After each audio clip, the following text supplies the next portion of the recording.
This trip was about 3 weeks in total, multi-layered, food, wine, fashion, all of our favorite things. Oh, I don't think I'm going to pronounce this correctly. No, that's wrong. And there's a castle on there, and the family actually uses the castle. Whether or not they rent out the room, just like the kind of environment that you see on the internet, which now you're seeing it here on the internet. I nearly fell off my chair. You could tell the two people who had been sipping on wine on the tour because we were just like quite giggly. Welcome back to my channel. In this episode, I'm going to give you some recommendations if you are traveling to Italy or thinking about traveling to Italy and you're thinking, what should I do? Where should I go? I want food, I want wine, I want some discoveries, and maybe something a little underrated but just very beautiful. Get settled in. I think this is going to be a long video because I've got quite a few recommendations. It's been a few years since I'd been to Italy, and this is how this video is going to go. I'll let you know first what we were there for, because that'll provide some context as to why I packed what I packed, which then brings us to the next bit of this, what I packed and why I packed it. And then from there, we're going to be talking about areas including Milan, areas where you can stay within Milan, then San Damiano, which is kind of like a wine country, Barolo, amazing restaurant to dine at there, and a hotel, Florence, a beach town called Sori, S-O-R-I, and then a place called Camogli. Yes, I have a laptop. I made notes because, like I said, we have a lot to discuss. So let's dive straight into it. Do you want to see what I'm wearing though? I never wear this, but I thought I'm going to run an experiment because there's a lot of controversy about wearing all white for long haul travel. Linen, because it creases a lot, and blazers in general, okay? I got that from the shower. First off, let's talk about the work travel. So we had traveled to Milan in partnership with Cathay Pacific. We flew from Sydney to Hong Kong in the Aria Suite, their brand new Aria Suite. Beautiful. And then from Hong Kong to Milan in business class as well, but we were traveling in the first class cabin. So basically first class cabin was operating as business class. Between those two flights, we spent some time here in the Pierre Lounge here in Hong Kong. So Cathay Pacific has 4 business class lounges in the airport. The Pierre Lounge at gate 66 is the favorite. This is why. I just had a juice. See this? It's a fresh juice. But anyway, we worked in partnership with Cathay Pacific to discover the services on board, to discover the Aria Suite, to continue that, to create an episode for Brekkie Lunch Dinner, so BLD, a series that Sean and I had created. These are episodes where if you're going to a certain area, it's like the ultimate starting point to that area. So let's say if you're visiting Milan, and you're like, man, I know Italy's going to have some amazing food. Where do I begin? Then we give you a pointer for breakfast, lunch and dinner, and that will take you to a certain area, and then you can go and explore for yourself from that point, because I think the starting point is very important. So that was the purpose of travel. In addition to that, we also went to Pitti, which is a men's fashion event. So it's kind of like a trade show for men's fashion, also community. So it's like a multi-tiered annual event for people in men's fashion, followed by Men's Fashion Week. So this trip was about 3 weeks in total, multi-layered, food, wine, fashion, all of our favorite things. Traveled as a group. So I traveled with Sean, who you've seen on my channel a few times, and our other friends. So they also traveled with Cathay Pacific, not in partnership, but just because we love Cathay. And guess what? Side note, we've just run into a friend of ours, also from Brisbane. He went to Barbados and he's on our flight back from Hong Kong to Brisbane. He's sitting right next to me over here. I'll show you in a moment. All right, now the next bit, which I mentioned, packing clothes for this kind of trip is quite different from packing for a regular holiday because of the fashion components. I had packed a lot of things which I wouldn't normally pack for travel, such as suiting. I packed about 3 suits, and then I packed holiday dresses. So usually in the past when I'd gone to the Greek islands, it's just holiday outfits. Whereas here we went to Milan, which is a bit more of a city. So this suitcase was filled with suiting, holiday dresses, and urban dressing. Yeah. Just talking about it makes me...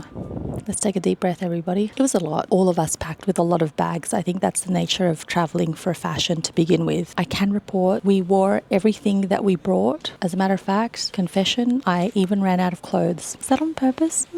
Don't know. I wanted to leave some space for shopping and a couple of new outfits. So I bought 2 outfits from Mango, both as necessity and interest. All right, now let's dive into the areas. This is the juiciest bit. So we'll start off with Milan. I hadn't been to Milan in years. Now there are 2 areas that really, 3. Okay, number one is the area around the Duomo. So the Duomo is one of the most popular tourist attractions. It's a significant landmark in Milan. The surrounding areas there will be accommodation, but the two other areas that I wanted to talk about, they weren't really on my radar. They became on my radar because Sean goes to Milan every year, and he's been doing that for the last 6 to 7 years. For our time in Milan, we stayed in both of the areas. One was Porta Venezia, and that was a really cool kind of like, how would I describe it? Cool, hip little area with lots of little restaurants and bars. I remember stepping out of my room after doing 2 back-to-back podcast recordings, and I thought it was going to be dead, but no. Lights, people. Do you know what I got? I got a burger. It was called Sweet Burger, and I was really happy with it. But there were also a lot of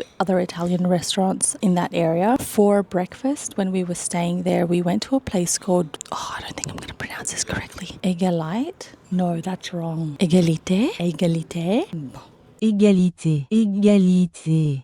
Excellent quiche and pastries. And I think it's one of the places that opens earlier than the others because a lot of the bakeries opened a little bit later. There's also a place called Pizza OK. I know it sounds like a funny name, but basically this place has the largest pizza menu I have ever seen. Here's a photo of the menu, and that's us going through each and every item because there are so many. Now the funny thing about this place is okay, this is the description of our friend. He goes, the pizza here is really good. The service is pretty average. They'll like slide you over the pizza. It's not going to be sliced, but it's just a good place. Like I come back here often. That's exactly what had happened when we had ordered our pizza. It was simple. The pizza was good. We enjoyed it. So it's called Pizza OK, which I feel like the name is pretty telling of the service. Another thing that I enjoyed here is called Erbert, and it's pretty much a grocery, but why I enjoyed it is because we ate out quite a lot. So to be able to pop into a grocery, I think this one, a couple of things stood out. Sustainability, quality ingredients, natural. So if you're into like healthy options, this one's a good one. I think after days in a row of eating out, man, we had lots of pastries. By the way, the pasta's excellent. You still feel great after having the pasta here. But you know, if you wanted a change a little bit, I got like, instead of a croissant for breakfast or a pastry for breakfast or a panini for breakfast, I got like a yogurt, and they also do coffee there. So that was one thing that I discovered more towards the end. Now, a restaurant that we went to is called Ristorante da Oscar. So this restaurant feels very homely. It's a restaurant that John has been going to every year for the last 6 to 7 years on his birthday. And so what did I get here?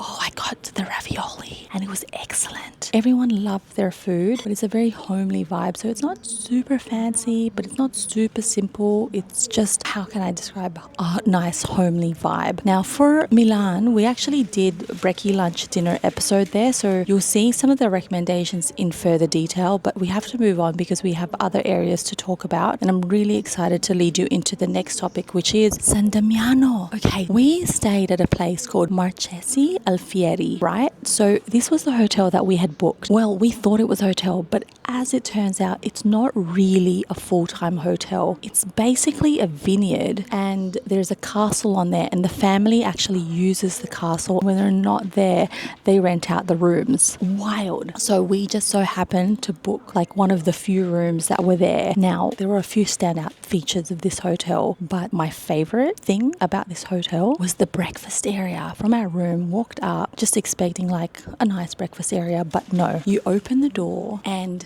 it's like all brick and only a few tables, and like a breakfast buffet here, like simple foods, I guess, you know, cheeses, meats, fruit, cereals, that sort of thing. The light comes in through the windows on the left, and so it just beautifully lights up this breakfast area. Through the window, you just see stunning views, and it feels just like the kind of environment that you see on the internet, which now you're seeing it here on the internet. We got there and no one was there yet. I think we were a little early for breakfast, so that was cool to just enjoy that solo. So that is at a place called Marchesi Alfieri. And then from there, we did a wine tour. It was called Valentina's walking tour, and as part of that walking tour was a wine tasting. As it happened when we were there was this like once a year event where people actually travel into the town of San Damiano because they showcase like the local foods. There were like DJs starting off their Euro tour that day, so it was like quite busy. We did the wine tasting, and then we walked into the city of San Damiano. It was like a 10-minute walk. We tasted,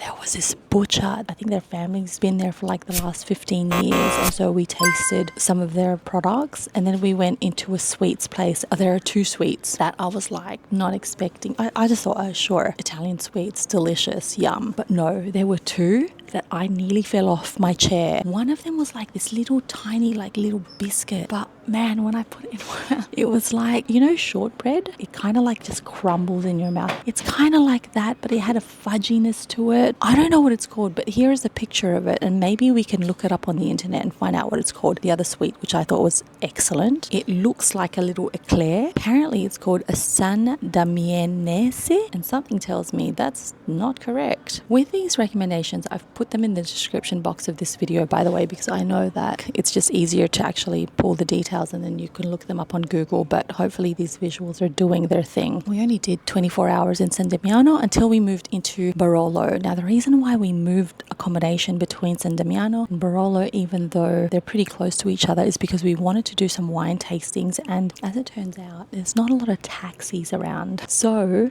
if you're out drinking and you decide not to use the little spit bucket and you're, well, how are you going to get home? So we thought, let's just book a hotel in the area of the wine tours so that, you know, we can just drink however we please and not have to worry about how to get home. Cool. So then we move into an area called Barolo. Now, if you love wine, you probably already know about this area. They produce some of the finest wines in the world. I'm not a wine connoisseur, but I appreciate wine, so I appreciated this area. It is absolutely stunning. It is rolling hills of vineyard upon vineyard upon vineyard. And where we stayed, I think this place was pretty cool. So it was called Hotel Barolo. And it's one of those places that just looks like from the movies. It's a little older. It's very charming. It's got a pool. Now, not all hotels in this area have a pool, but this one did. And so you sit at your pool and you're overlooking these rolling hills. And in addition to that, they have this good restaurant. When you're in an area like this, you can kind of think to yourself, everywhere is going to have good food, right? So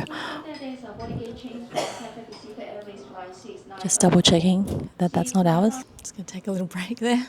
When we got to the hotel, we were still trying to decide where we were going to eat, what we were going to do. And then the one guy at the restaurant was like, do you guys want to eat here tonight? And we thought, oh, we'll think about it. He goes, if you guys eat here, I'll give you guys a really good table. He goes, because we're full, but I can give you a really good table. And we're like, right. He goes, I'll put you right over there. Now, mind you, this restaurant, we saw long tables from the indoor area, long tables. And then you have like the terrace, which then overlooks the pool, which then overlooks the rolling hills of vineyards. And we're like, yeah, we'll think about it. But then I was like, maybe we should do it. And we did. We opted in for this dinner booking and we chose to do it at 7 p.m. And lucky we did, because it was an epic place. We check in, we go out, we do a wine tasting at a place called FontanaFredda. We didn't know if we were going to do that or not. I don't know why we were so indecisive that day. I guess there were just so many options. The guy was like, well, you guys can do a wine tasting, just you guys, not part of the group. And then I reckon by the time we finish, you can then join the group that will then go and do the tour inside. So usually what happens is like you do the tour inside and you look at all the barrels and all of that sort of stuff. And then you do the wine tasting. But we somehow ended up doing the wine tasting first, which was actually excellent because it made the rest of the tour like extra fun. You could tell the two people who had been sipping on wine on the tour because we were just like quite giggly. We are at the end of this tour and we're in a tunnel.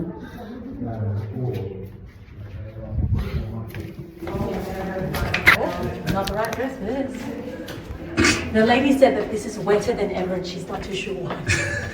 So then did that and then got back to the hotel and then decided to hop in the pool. Okay, excellent. Fun fact, this pool, it is mandatory to wear a swimming cap. Which, I don't know. I just thought when I was looking at all of the folks in the pool, I thought, oh, that's so European to wear like a swimming cap. It's kind of like the stuff that you see in artwork. But then Sean messages me and he's like, oh, I bought you a swimming cap because you can't swim without it unless you're bold.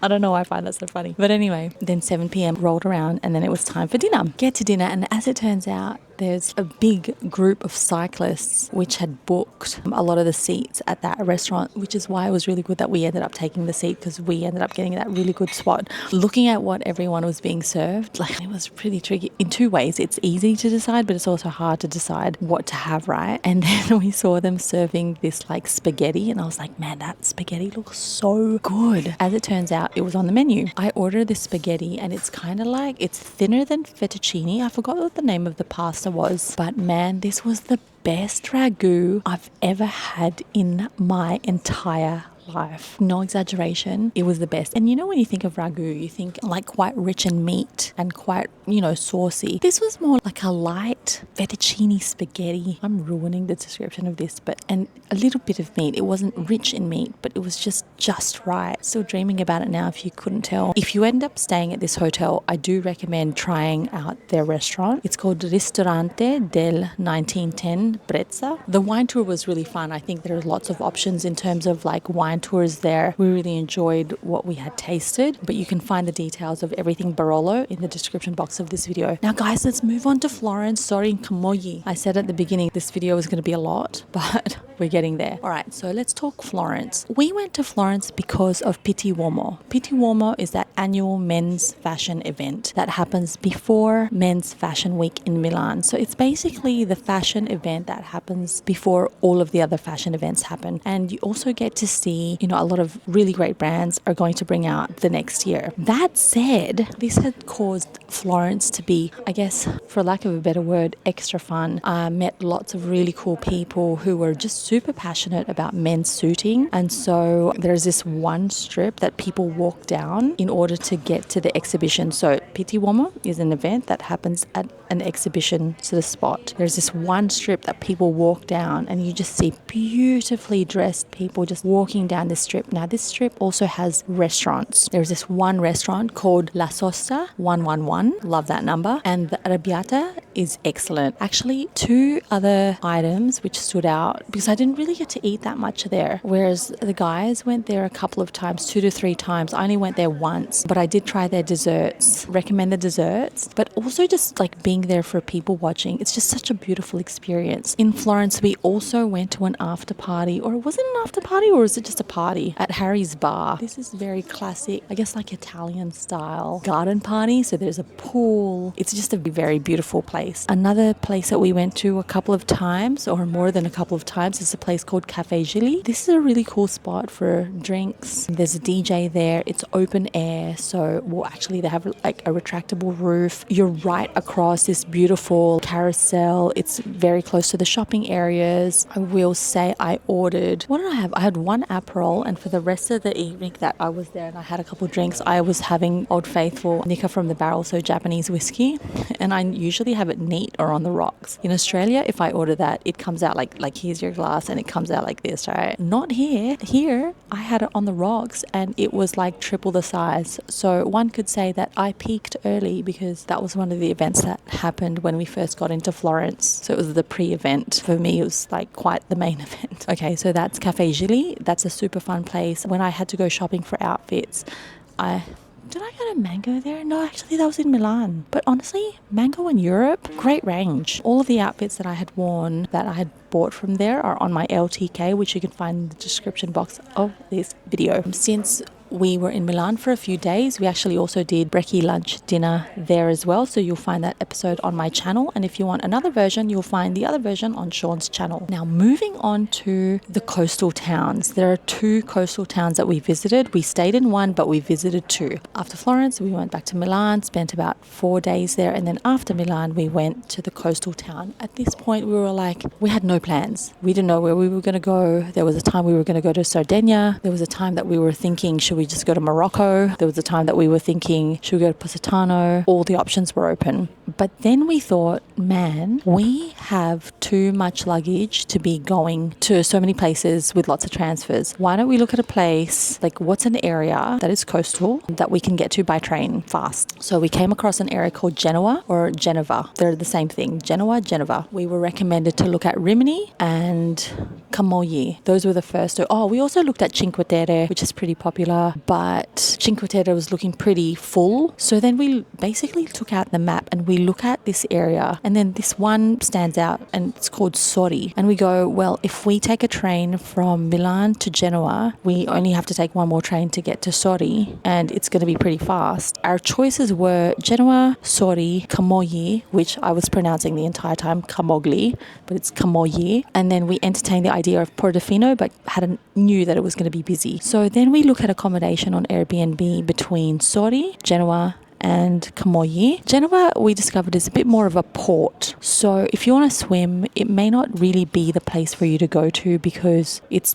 a port for boats. And then Camogli looked good, but we ended up finding this sick place on Sori with direct beach access for $1,000 less than the places in Camogli. So then we ended up booking this place. Done. We go to Sori. This was really cool. Now, Sori I would describe as, it's not a sleepy beach town. It doesn't feel sleepy. It just feels very calm and very local. There were 3 main restaurants that we went to that I would recommend. When we first got in, we basically checked into the Airbnb and went down to the beach. By the beach, there's this one place. It's like a blue and white cafe. It's quite simple. It's got a small little terrace. Would you even call it a terrace? It's like a stand. No, you know what it is? There's the kiosk, and then you have a few seats. I went there and I was looking for food. I was expecting, focaccia, paninis, all the stuff that we had seen in Milan. No. Here, toasted sandwiches. So I have a ham and cheese toastie. I have a packet of chips. I asked for a white wine, so I just take whatever white wine they have. I was beyond happy. This was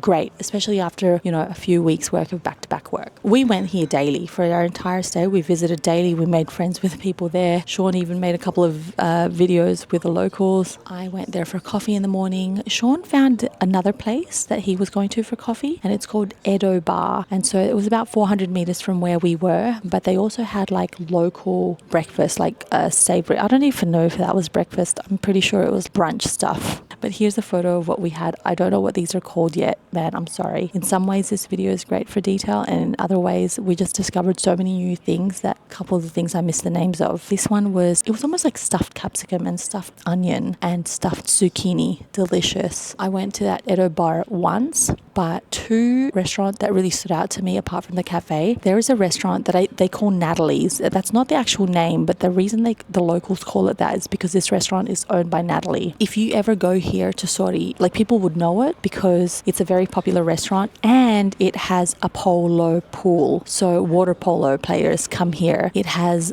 white and cream umbrellas. Sean reckons he had the best pasta of the trip there. He had spaghetti with pink prawns, delicious. I had a local Ligurian salad which had octopus, anchovies, crunchy bread. Was it capers? Olives? Delicious. Loved it. Would have gone back again if the next day wasn't so packed, because during our stay there was a festival. Can you believe on this trip we were only away for 3 weeks, but anytime we went somewhere different, there was the once a year event that took place at that town, and we just happened to be there. And so anyway, only went to Natalie's once, but was super pumped about it. And then there was another restaurant that we went to, and it was kind of adjacent from this red and white restaurant. Man, what's the name of this one? You know what? Here you can see what it's called. I took a photo of it. This is what we got. Yes, okay, not gonna lie, it was convenient, but also the food was good. Service, not outstanding, not terribly bad, just very relaxed. One thing to know about Sori, it's very local and it's quite cool. If you want like a bit of a local experience, go and buy groceries. Here's why. Every shop sells only what it sells. Some places sell things like fruits and vegetables, and then you might find bread, you might find other basics, you might find eggs. Here it wasn't so much the case until I came across one deli, and she had like cured meats, cheeses. She didn't have bread, so she sent me off to the bakery across the road who had all sorts of bread and pastries. And then when I wanted to buy water or like a pack of water, I had to go somewhere else. So that was actually quite a cool experience for the first breakfast, because that town isn't so much about savory breakfasts at all. Like one thing that you'll find is toasted sandwiches, but because if you want avocado on toast, you will probably not find it here, but you can find avocados and you can find bread and you will make it yourself. And so I ended up getting, from when I did the groceries, I got prosciutto, cheese, bread, eggs. I got some dark chocolate. I bought butter for some reason, I don't know, and apricots. Apricots,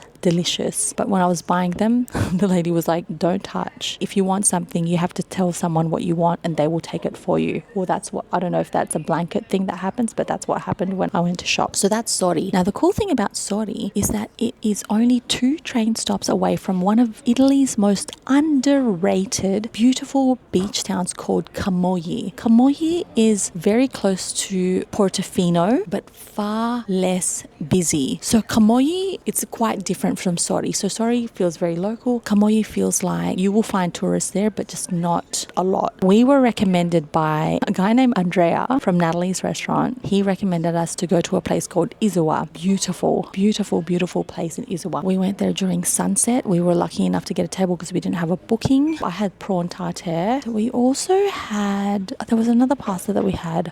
All I can say is that the vibe at this place, yes, especially during the sunset, go there. With Camogli, you will rent umbrellas, you know, if you want to station yourself at the beach. I think for us it was 30 euros, 2 chairs, 1 umbrella. Sori at the cafe with the blue and white umbrellas, I think it was 6 euros a day. No, is it? I don't know, that seems too low, but it's not impossible because that's how Sori kind of is. That brings us to the end of this episode. I do have one more mention. I just forgot. Milan. Did I mention to you the area called Navigli? So this area, again, is another cool area. It's different from Porta Venezia. It's like a strip by the canal. We actually saw some people, not on a jet ski, but something unexpected like a kayak one night. But if you want like a strip of restaurants, there's one place that does shisha. There's all different styles of restaurants. One side is like fancy. The other side is more relaxed and chill. Then there's another part of that strip where it feels like a nightclub vibe. That area is called Navigli. Now, that brings us to the end of this episode. Thank you so much for joining me. I hope you found it helpful. I hope my visuals were helpful for you. If you'd like to know more about the experience of traveling with Cathay Pacific in business class long haul, you'll find all of that on my Instagram. I think that's it. If you have any comments or questions, drop them in the comment section down below. Otherwise, send me a DM on Instagram. If you haven't already subscribed to my channel, please do. Oh, and here's my friend. Here's our friend Benny.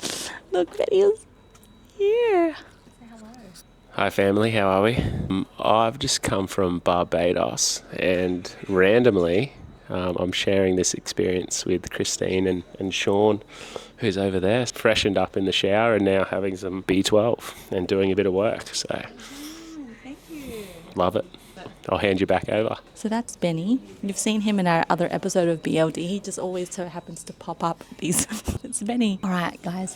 Thanks for joining me, and I'll see you in the next episode. Bye for now.